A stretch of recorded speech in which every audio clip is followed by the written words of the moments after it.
This installation guide will show how to install a smart starter, remote start, and automatic start system on 2021 and newer Freightliner Cascadias.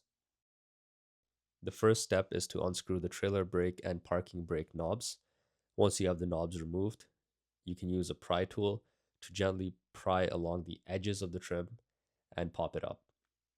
Don't apply too much pressure all at once in one area, as this might cause the locking tabs to break. If those tabs snap off, then you have a hard time putting the trim back together.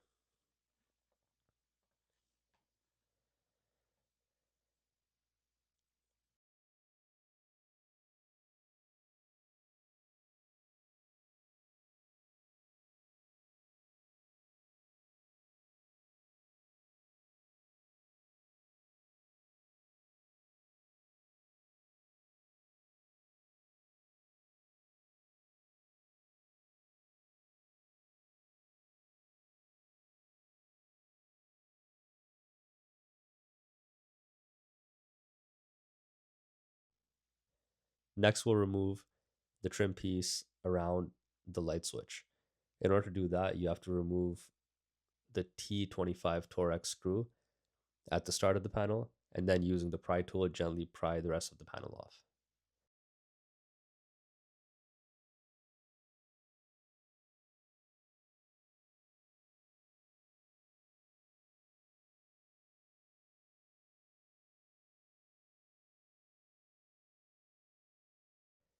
Once you have the panel removed, we have to remove the light switch.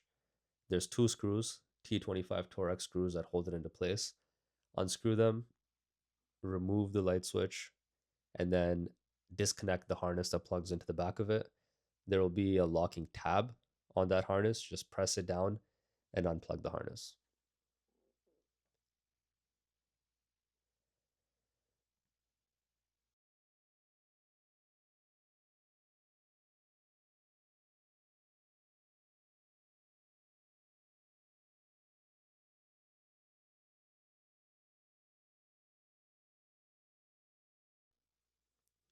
Next, we have to remove the center trim piece. There's two T25 screws at the bottom that hold it into place. Remove those screws, and then using the pry tool, gently pry along the edges to remove that trim piece.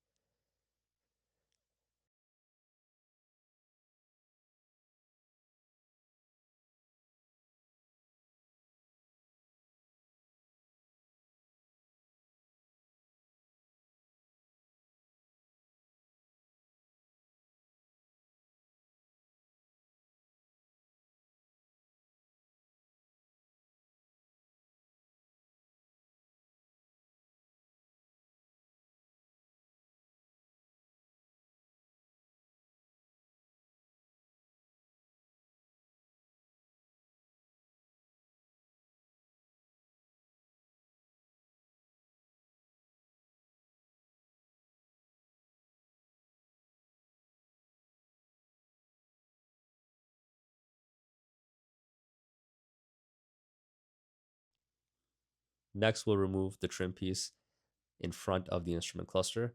Using the pry tool, gently pry along the edges. You might have to apply some extra force around the air vent, as the air vent has a gasket that seals the plastic trim piece into the vent. Be careful, don't apply too much force, otherwise you might snap the trim.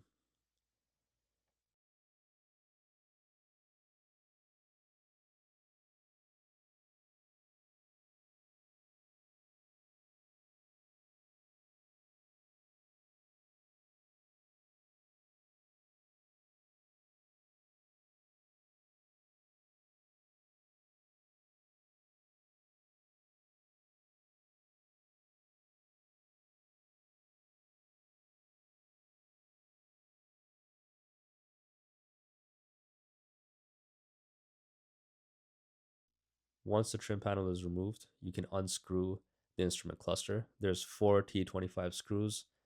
Once you remove those screws, you can pull the cluster out and put it to the side.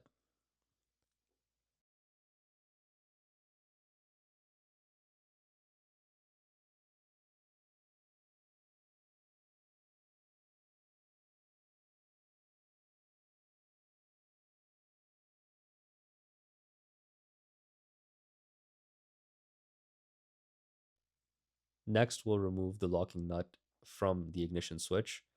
Once you have that unscrewed, you can push the ignition switch in and then pull it out using the opening that was accessed behind the instrument cluster.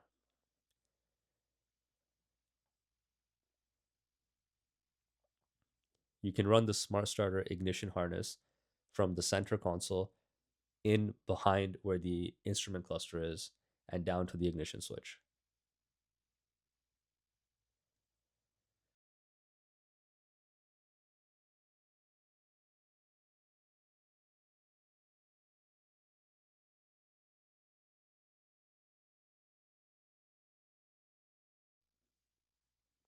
Next, plug the ignition switch into the female side of the Smart Starter ignition harness.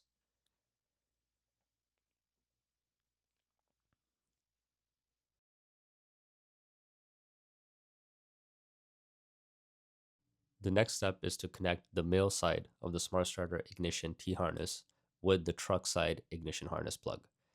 Now, the Smart Starter harness has terminals in the top right and left positions. If your truck side plug has the same terminal in the bottom position, then you have to repin the Smart Starter ignition harness. In order to do that, there are locking tabs on the terminals.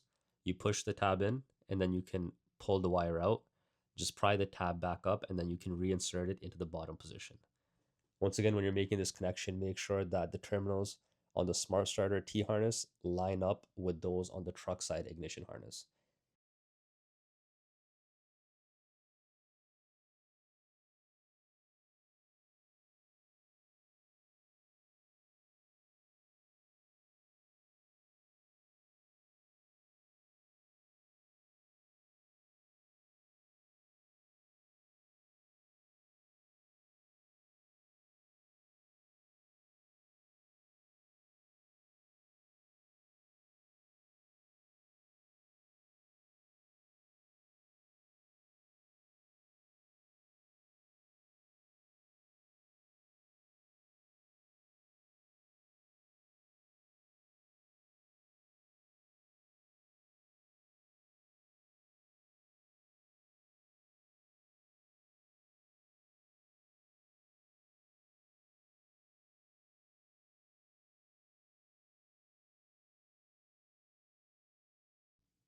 Once you've connected the Smart Starter T harness with a truck side ignition harness, you can take a zip tie, run it through one of the open positions, and secure the connection.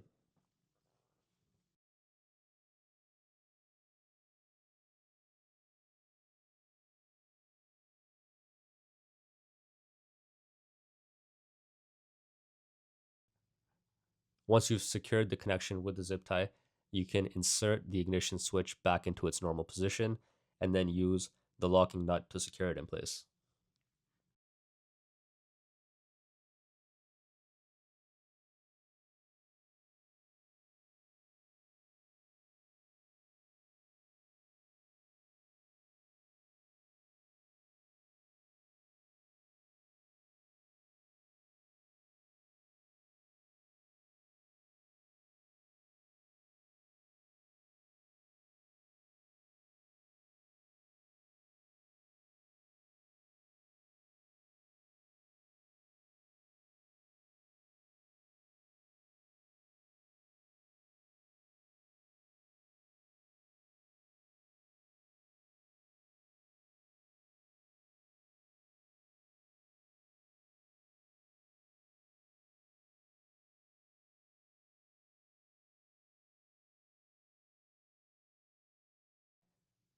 The next step is to remove the rubber grommet that seals the firewall cutout or pass through. In order to do this, you can take a flat headed screwdriver and gently pry the rubber grommet out.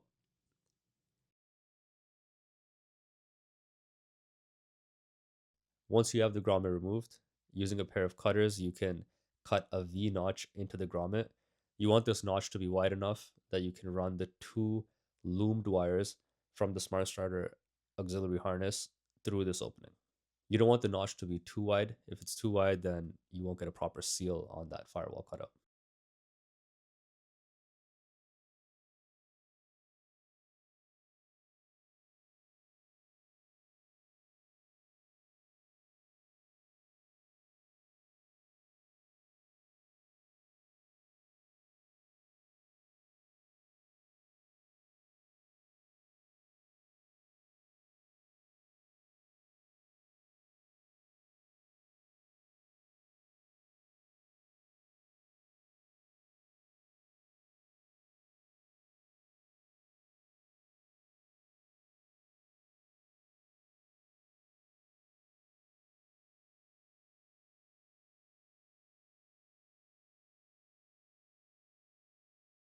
to run the connector of the auxiliary harness in behind the instrument cluster and towards the center of the dash.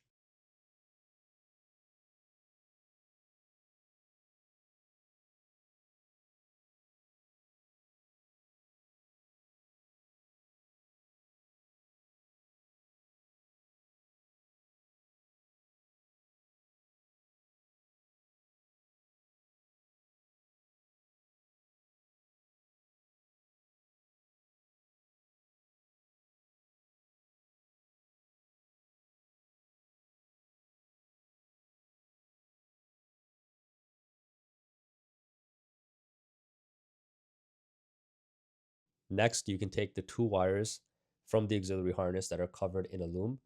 Those make up your hood switch lead and your startup buzzer lead. Run those two wires down behind the instrument cluster and out through the firewall cutout.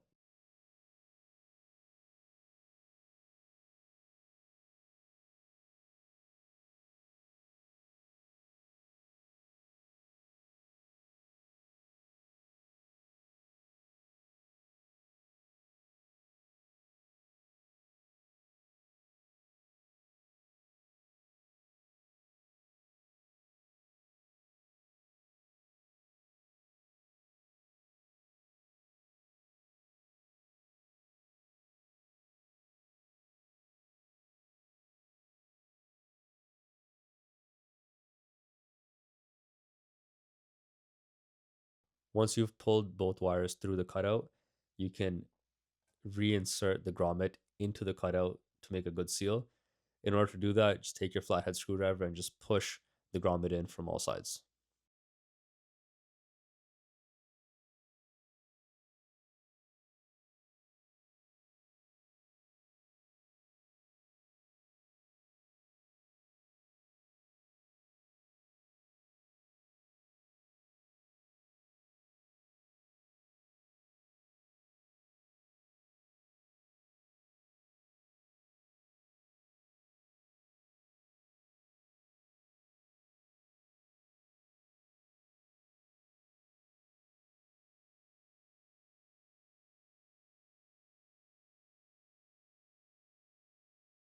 The startup buzzer can be secured against the metal plate that's found just below the cutout in the firewall. You can remove one of the screws and then use that same screw to fasten the startup buzzer against the firewall plate. You can run the wires that go to the hood switch along the inside of the frame rail out to the driver's side headlight, and following the bundle of wires that go to the headlight, you can run it up to the hood where we have secured the tilt switch. The next step is to make the power connections. In order to do this, you can remove the cover from the fuse panel. Then using a pick, you can remove the sealant that's on the studs, the positive stud and the ground stud.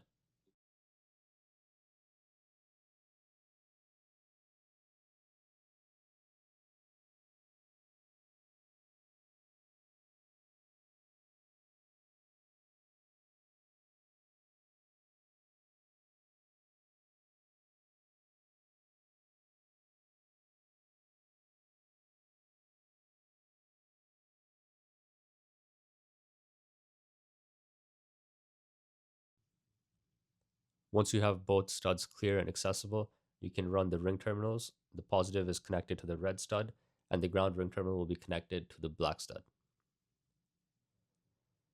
And you can secure these connections using the included M8 nuts.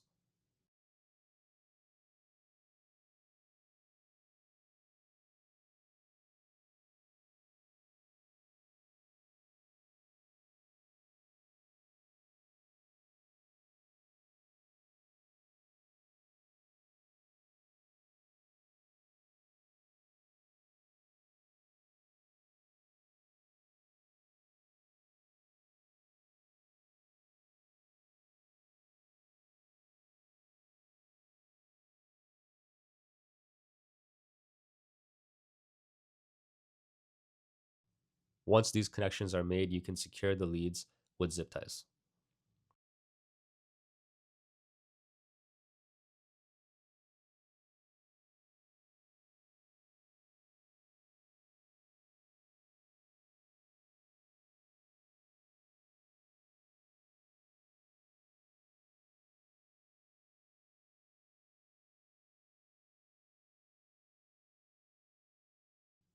The next step is to connect the Smart Starter control module.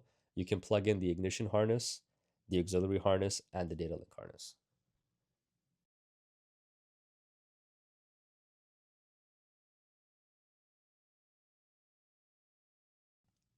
On the 2021 and newer Freightliner Cascadias, the data link connection can be made using this RP1226 connector. Once you've connected the Smart Starter data link harness, make sure to push in the orange tab at the top of the connector to lock the connection together.